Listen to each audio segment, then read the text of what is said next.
오늘 하나님께서 우리에게 주신 말씀은 마태복음 6장 19절에서 21절입니다. 마태복음 6장 19절에서 21절입니다. 제가 봉독해 드리도록 하겠습니다. 너희를 위하여 보물을 땅에 쌓아두지 말라. 거기는 좀과 동록이 해하며 도둑이 구멍을 뚫고 도둑질하느니라. 오직 너희를 위하여 보물을 하늘에 쌓아두라. 거기는 좀이나 동록이 해하지 못하며 도둑이 구멍을 뚫지를 못하고 도둑질도 못하느니라. 내 보물 있는 그곳에는 내 마음도 있느니라. 아멘. 여러분, 오늘의 말씀을 한번 작은 퀴즈로 시작을 해보겠습니다. 이 세상에서 어떤 자동차가 가장 빠를까요? 어떤 자동차가 생각납니까? 페라리나 람보르기니 같은 스포츠카가 생각나실 수도 있고, 아니면 전통적으로 자동차를 아주 잘 만드는 벤츠나 BMW 같은 차들이 생각나실 수도 있고, 아니면 아무래도 스피드하면, 속도하면 경주용 자동차들, F1 자동차 같은 것들이 생각날 수도 있습니다. 여러 자동차들이 있는데, 제가 예전에 그 벤츠 박물관에 가본 적이 있어요. 그 벤츠 박물관에 가면 벽면에 자동차 하나가 딱 걸려 있는데, 그 자동차가 무려 570km를 1시간 안에 달릴 수 있는 자동차였어요. 이게 어떻게 그렇게 빠르냐? 참 대단한 사람들인데, 비행기 엔진을 자동차 속에 넣었대요. 그래서 어마어마한 속도인데, 그 570km면 이게 얼마냐?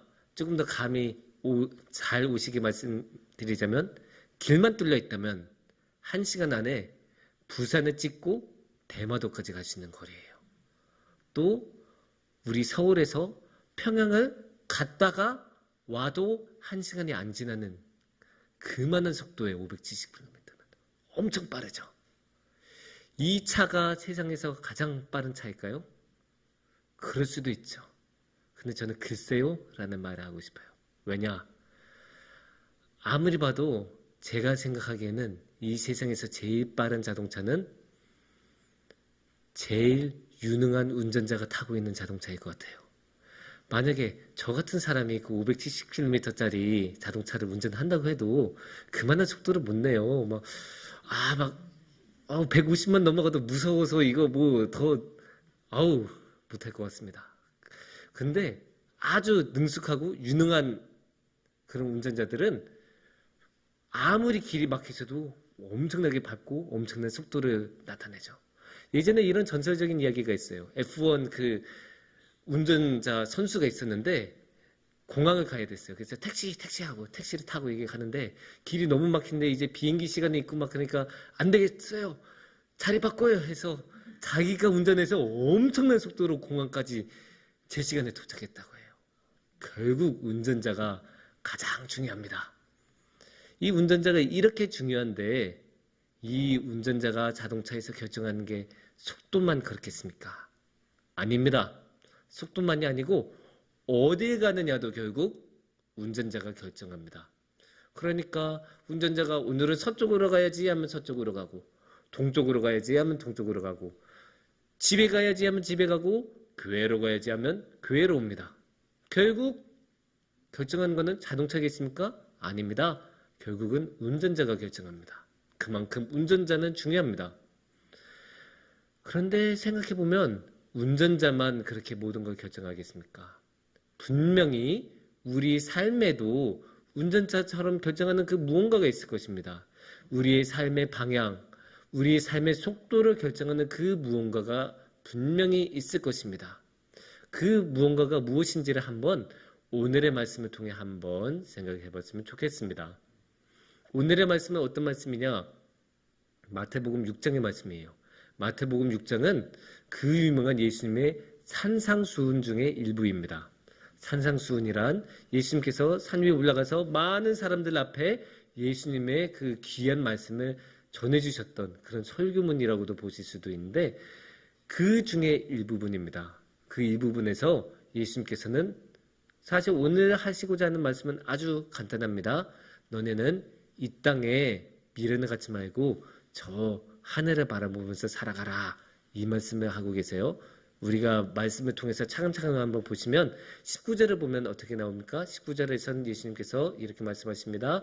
너희를 위하여 보물을 땅에 쌓아두지 말라. 거기는 좀과 동록이 해하며 도둑이 구멍을 뚫고 도둑질하느니라. 그러니까 아무리 보물같이 좋은 것을 많이 얻어내고 열심히 일해서 보물을 많이 쌓아놓고 많은 재산을 만들어내도 도둑이 와서 그거 훔쳐가면 끝 아니냐. 얼마나 허무하냐. 이 땅에 재산을 쌓아봤자다. 이 말씀을 하고 계신 거예요. 근데 제가 이게 굉장히 공감이 가는 게 우리가 아무리 좋은 물건이 많아도 우리가 그것을 정말로 다 가지려면 보관 비용이 엄청나게 많이 지불이 됩니다. 생각해 보세요.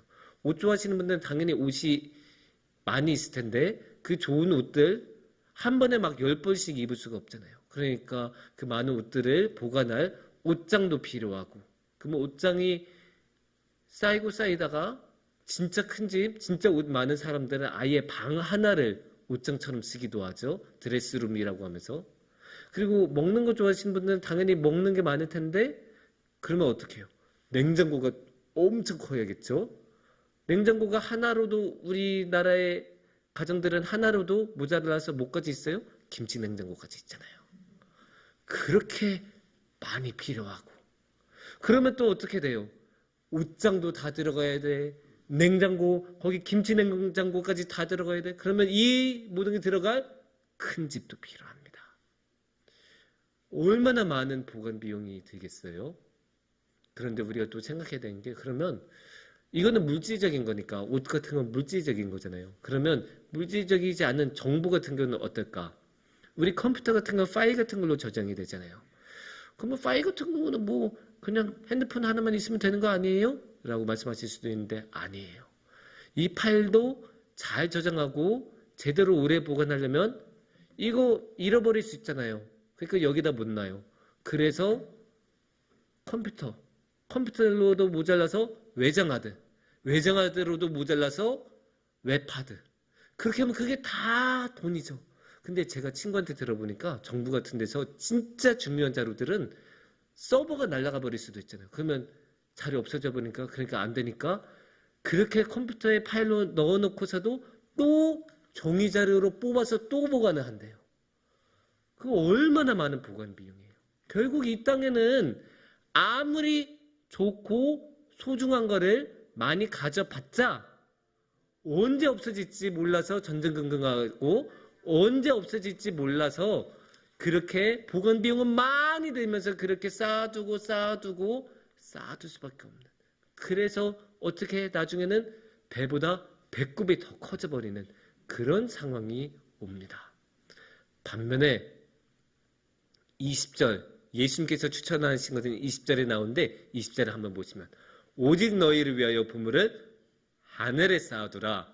거기는 좀이나 동록이 해하지 못하며 도둑이 구멍을 뚫지도 못하고 도둑질도 못하느니라. 천국에 하늘에 보물을 쌓아두면 아까 말한 그 많은 고민들이 필요 없어요. 왜냐? 하나님께서는 영원히 우리를 기억해 주시고 하나님께서 딱 맡아주시면 누가 그걸 훔쳐갈 수 있겠습니까? 어느 누구도 훔쳐갈 수 없습니다. 그래서 하나님한테 맡기면 든든하기 때문에 저 천국을 바라봐라. 저 천국에 너의 보물을 쌓아둬라. 그러면 아무 걱정이 없을 것이다. 그래서 결론은 이 땅의 미련을 갖지 말고 저 천국을 바라봐라. 이게 오늘의 본문의 주제이기는 합니다. 하지만 여기서 한 걸음은 더 나아갔으면 좋겠습니다. 그래서 그 한 걸음을 더 나가기 위해 함께 21절을 봤으면 좋겠습니다. 21절에서는 이렇게 말씀합니다. 내 보물 있는 그곳에는 내 마음도 있느니라. 한번 다 같이 읽어보겠습니다. 내 보물 있는 그곳에는 내 마음도 있느니라. 아멘. 어쩌면 당연한 이야기일 수도 있고 어려운 이야기는 아니잖아요. 보물이란 건 뭐예요? 우리한테 아주 소중한 거잖아요. 그 소중한 것이 있는 그곳에 우리도 신경 쓰고 우리도 마음이 간다라고 말씀하신 거예요. 어쩌면 굉장히 당연한 말씀이고 모두 다 이해하는 게 어렵지는 않을 것입니다.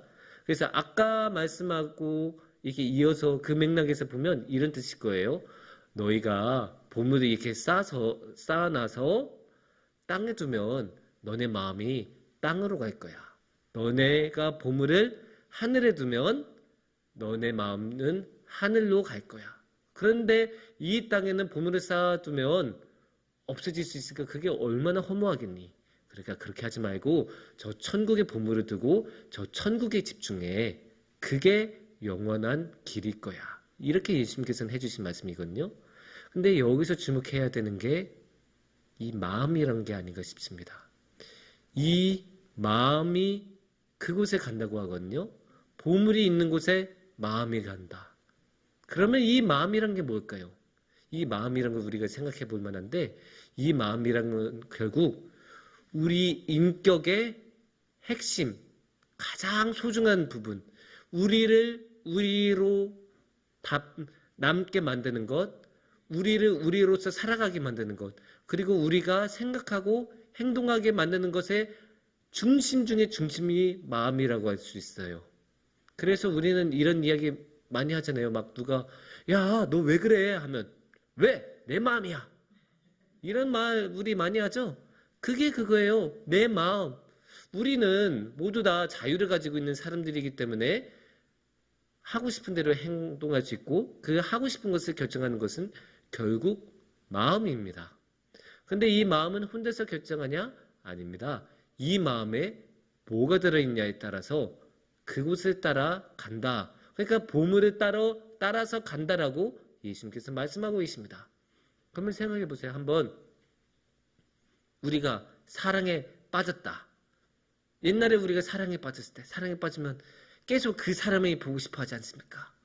그냥 이렇게 10분이면 집에 갈 수 있는 길을 괜히 한 50분 정도 이렇게 돌아가서 혹시나 그 사람 한 번이라도 더 볼 수 있을까 봐 그렇게 괜히 돌아가지 않습니까? 왜냐? 마음이 완전 그쪽으로 쏠려 있으니까. 또 어떤 사람이 만약에 많이 아프다고 생각해 봐요. 그러면 그 마음에 온통 그 아픈 곳에 쏠리고 어떻게 하면 내 몸이 나을 수 있을까? 그것만 생각하지 않겠어요? 그래서 좋은 식이요법도 해보고 이 약이 용하다 하면 이 약도 먹어보고 저 의사 선생님이 잘 고치신다면 그 의사 선생님한테 예약도 잡고 그러지 않겠습니까? 만약에 우리가 돈이 마음을 잡는다 하면 당연히 그 돈을 벌기 위해 우리는 어떻게든 돈을 벌 궁리를 하고 어떻게든 우리 지출을 줄이고 그런 것에 우리가 신경 많이 쓰지 않겠습니까? 결국 마음이 가는 대로 우리는 행동을 하고 그 마음에 무엇이 들어있냐에 따라서 우리는 행동을 합니다. 그러니까 우리가 아까 설교 초반에 드렸던 질문, 무엇이 우리의 삶의 방향을 결정짓느냐?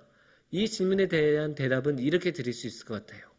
무엇이 우리의 마음 안에 있느냐에 따라서 그것이 우리의 삶의 방향을 결정하고 그것이 우리의 삶의 속도를 결정합니다.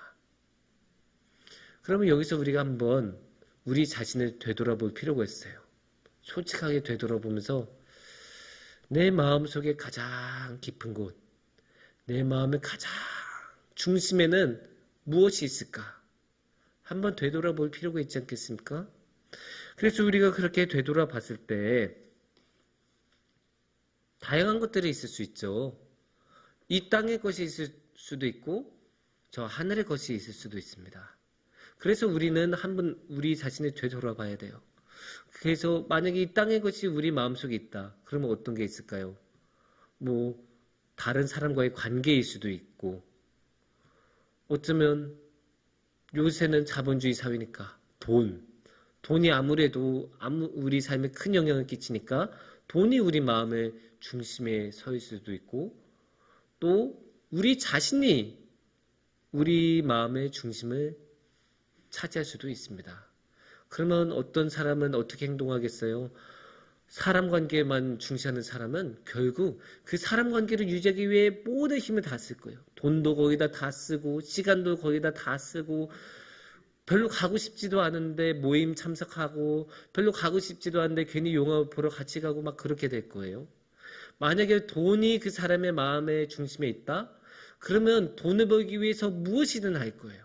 심지어 그게 비인간적인 행위가 되든 불법적인 일이든 아니면 다른 사람을 아주 괴롭게 하는 일이 되든 돈을 위해서는 무엇이든 하는 그런 아주 차가운 사람이 될 수 있습니다. 만약에 내 자신이 내 마음의 중심에 있다. 그러면 어떻게든 내 삶을 더 윤택하기 위해서 다른 사람을 이용하고 모든 상황을 자신에게 유리하게 적용하기 위해 노력하는 그런 아주 이기적인 사람이 되기 쉽습니다. 그렇다면 그의 반대로 우리가 만약에 저 하늘의 것을 우리 마음속에 둔다면 어떻게 될까요? 그러면 예수님이 아무래도 우리 마음의 중심에 있지 않으시겠습니까? 그렇게 예수님께서 우리 마음의 중심에 계시다면 우리는 어떤 상황이 되더라도 예수님만 바라볼 것이고 뭘 하다가도 중간에 이거 하면 예수님께서 좋아하실까? 이런 생각 한 번 정도 더 하겠죠. 그리고 우리가 어디 가더라도 그래도 내가 나중에는 예배 시간에 늦지 않도록 여기까지 이때쯤까지 하고 돌아와야지. 이런 생각도 할 수 있고. 그래서 삶의 모든 기준이 예수님이 되고 예수님에 맞춰서 우리의 삶의 모습들을 다 그렇게 가꿔 나가는 그런 모습을 가질 것입니다. 근데 생각해보면